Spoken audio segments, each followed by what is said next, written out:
Hey guys, how's it going? It is the real Randy Chavez here, coming at you with a Pokemon sales data video, and we have a couple of things to go over today. A little bit of a conspiracy theory towards the end, but I'll. All right. So we have a Koga's Beedrill First Edition PSA 9 sell for $110. We had a T17 Typhlosion number 17 First Edition PSA 9. This is one that is rarer, is harder to grade. It's the one that's most sought after as far as Typhlosion goes. Record price point of $2,600. Mine was a record price point for a while. It sold for $2,500. This is the record at $2,600. Congrats whoever bought and sold that. Lapras First Edition PSA 9. This one, technically it's a record price point at $355, but the second bid at $350 had zero feedback. Since then, I have had a couple of new watchers on mine. People that watching mine that so that I have mine listed for $350 or best offer. Haven't had any offers yet, but they're watching. And then the third bid on that Lapras was $270, so obviously this would have been like a $280, $290, but this went up to $355 because of that one that had zero feedback. Celebi First Edition PSA 9 sold for $285. Rockets Moltres First Edition PSA 10. Top three bids were $651, $700, and $710.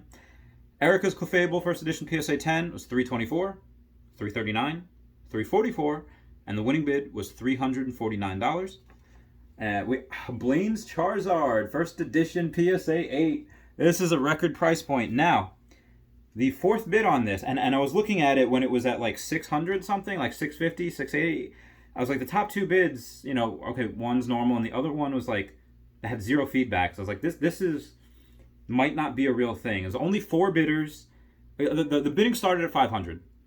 And it was like 500, 550, and then it was like 550 was the bottom two, and then the other two were up in like the 650, 680, whatever. And I was like, this probably, and my thought at that time was like, this is probably would have only sold for like maybe $600 had it not been for this person with zero feedback.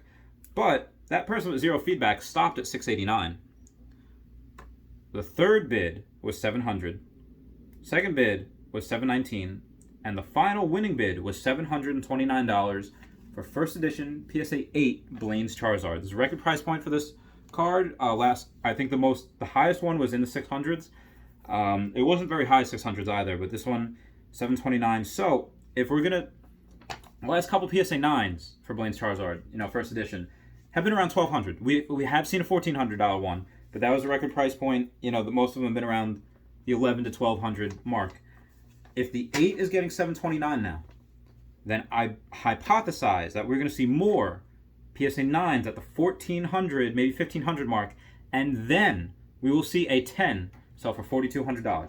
A lot of them, I think we have, the high threes already, but most of them have been the $3,500 mark, and that's where it stayed. That is like, when it doesn't go below a certain thing, that's like a support line. Like the breakout point, that's like the resistance level. The resistance level for First Edition PSA 10 Blaine's Charizard has been $3,500. Once it breaks that, I think that then we're gonna have a new low point, like a baseline, and then who knows if it was gonna go off to the races. Is it going to? I mean, it's already since December of last year. I bought the record price point at that time for like $770. So it has already increased like 4 or 5-fold. At $4,200, that'd be almost sixfold. So which is crazy growth for a year. But again, this is a Charizard. This is insane. I have a couple of personal sales down here that I'll go over. But moving past that, we had a Blaine's Charizard. It was Japanese. This is a cool card. Not first edition. It was PSA 10, sold for $430. And then a Dark Persian, the promo. PSA 9 sold for $80. I think that's undervalued. So moving past that, going to my personal sales, anything Charizard works. I had a hollow lot. There was 4 base hollows and 1 base 2 hollows. It was a Clefairy. Again, they were all pretty beat up. The Clefairy had a swirl on it, and one of these cards was a Blastoise. Again, they were all unlimited, but they were all raw. Sold them all for $25 total. Then we had a Blastoise, unlimited Blastoise, a Blaine's Arcanine, unlimited, an unlimited Erica's Venusaur, and an unlimited Erica's Dragonair. And these were all pretty decent cards. They weren't destroyed. So altogether they sold for 197, which was cool. So that was nice. So that was a good sale. Then I had a Clefairy base set. It was unlimited. It was raw. It wasn't. I sold it for $10. I got it for like $5, but it was plus I got shipping on it. So this wasn't something that was like this is a stellar card. Like it's Advil's. There was like one or two scratches on the hollow, and there was some whitening on the back. If I held out, I could have got more, but I didn't need to. Rocket Zapdos Unlimited sold for $25. That was a pretty good card as well. It was minty, maybe like a 7 or an 8. Dark Houndoom First Edition Raw sold for $170. That was a cool card. That was a good card. Erica's Venusaur Unlimited sold for $35. I had another Blaine's Charizard. Actually, this one, Blaine's Charizard, I think... Did it sell? I don't think that sold. No. Oh, no, I'm sorry. Base set Charizard. I would have given it like a 7 or an 8. It sold for $250. It was a raw one, though. Raw Charizard. I had a Jungle lot of 7 cards. They're all hollows. Sold them for $30. And then I had a Shining Charizard. It was an unlimited. And it was in decent condition. I sold it for $600. So that was cool. And then, so there's anything Charizard is just going to get a premium. Like, even if it's like, meh. I have a Blossom First Edition PSA 9, sold for $100.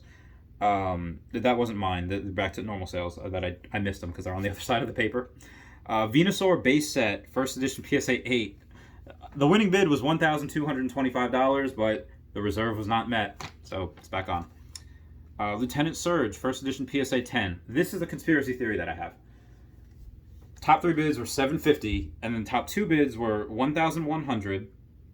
That one had 0 feedback, and then $1,125 was the winning bid. As soon as this ended, somebody that had their Lieutenant Surge listed for $2,500 gave it like a complete 50% off in my inbox. Buy it for $1,250. Had this auction been like 3 people at like, let's say, $1,075, $1,100, $1,125, I would probably I might do that. But because the third bid was $750, and then the $1,100 had 0 feedback, I was like, that little fishy. Again, conspiracy, probably not happening. But again, this is the way my mind works. Someone with 0 feedback or make an account, whatever, pump up this one so that it sells for high, so that they can sell theirs because they know theirs is crazy overvalued and sell it just. Again, probably not. It's probably just a coincidence. So the owner of that card probably saw like, oh, this one sold for a decent amount. Let me see if I could just sell that for an extra $125, and they very well might. Those are cool cards. I know there's not a lot of them. So that is mine for today. I have a couple more things to, so guys, honestly, because again, business. I buy cards, I list, and I get them out and recycle. There are some cards that I won't take a loss on, but I definitely sell them for under market value. Like the base hollows that I sold.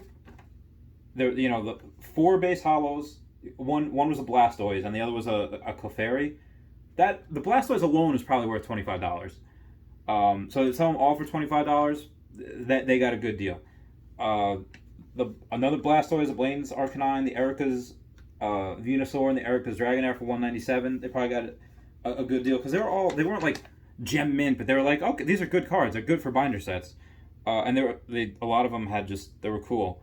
And then the Jungle set, again, 7 cards, for $30, all hollow.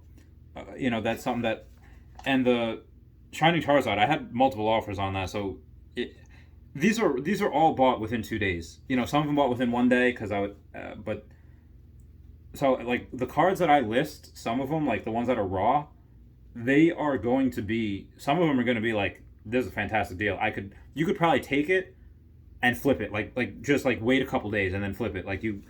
For me, it's just like I get them, so I just buy these collections and I get them so cheap, and it's like I just want to get my money back because I'm so over leveraged right now. I have taxes to pay, I have accountants to pay, I'm trying to do a bunch of shit. But yeah, so that's what I'm doing. I have so much stuff to do. But yeah, that's go to my eBay store. Again, I have some raw cards that I'm still going to post later, a couple of lots.